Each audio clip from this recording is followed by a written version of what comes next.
قرآن مجید قرآن رشید اس کو جو پڑھنے کا ثواب ہے وہ تو ہے. یہ ایک ایسی کتاب ہے کہ جس کو اگر آپ صرف پکڑتے ہیں نا تو اس کو پکڑنے کا بھی ثواب ہے. اس قرآن کو آپ پکڑ کے کھولتے ہیں تو اس کو کھولنے کا ثواب بھی اللہ عطا فرماتا ہے. قرآن پاک کو اگر آپ صرف دیکھتے ہیں پڑھتے نہیں تو صرف دیکھنے کا بھی اللہ ثواب عطا فرماتا ہے. جو زبانی پڑھ رہا ہے اگر جو اس کے سینے کے اندر قرآن پاک ہے لیکن ایک وقت کے اندر وہ ایک عبادت کر رہا ہے, صرف قرآن پاک کو پڑھنے والی عبادت کر رہا ہے. لیکن جس نے سامنے قرآن پاک کھولا ہوا ہے نا اس نے پہلے قرآن پاک کو پکڑا, پھر اس کو چوما, پھر اس نے سینے سے لگایا, پھر سینے سے لگا کے اس کو کھولا, قرآن کے حروف کی زیارت بھی کی, پھر اس نے پڑھنا بھی شروع کیا. یعنی صرف پڑھنے کا ثواب تو حافظ کو ملا جو زبانی پڑھ رہا تھا. جس نے قرآن پاک سامنے کھول کے بیٹھ گیا اس کو دیکھنے کا بھی ثواب ملا, پڑھنے کا بھی ثواب ملا, پکڑنے کا بھی ثواب ملا اور چومنے کا بھی ثواب اللہ نے عطا فرما دیا.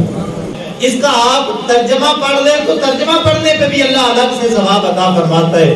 اگر تفسیر پڑھ لیں تو تفسیر کا الگ سے ثواب ہے. اور صرف قرآن نہ پڑھیں نہ دیکھیں نہ چھوئیں نہ چومیں, صرف سنتے رہیں تو سننے پہ بھی اللہ ثواب عطا فرما دیتا ہے. بیان کرنے کا بھی الگ سے اجر ہے, عمل کرنے کا بھی الگ سے ثواب ہے. نتیجہ یہ نکلتا ہے کہ قرآن مجید قرآن رشید کی صورت کے اندر جب بندہ اپنے رب کے ساتھ تجارت کرتا ہے, یہ ایسی نفع والی تجارت ہے جس میں دنیا و آخرت کے اندر نفع ہی نفع ہے, کسی صورت کے اندر نقصان نہیں ہے. حدیث پاک ہے میرے اور آپ کے آقا مولا صلی اللہ علیہ وسلم نے ایک ارشاد فرمایا کہ جس نے قرآن پاک کا ایک حرف پڑھا اللہ پاک اس کو 10 نیکیاں عطا فرماتا ہے.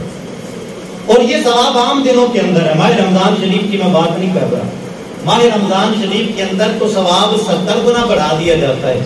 اور پھر کریم آقا صلی اللہ علیہ وسلم نے فرمایا میں یہ نہیں کہتا کہ الف لام میم ایک حرف ہے, فرمایا الف الگ حرف ہے, لام الگ حرف ہے, میم الگ حرف ہے.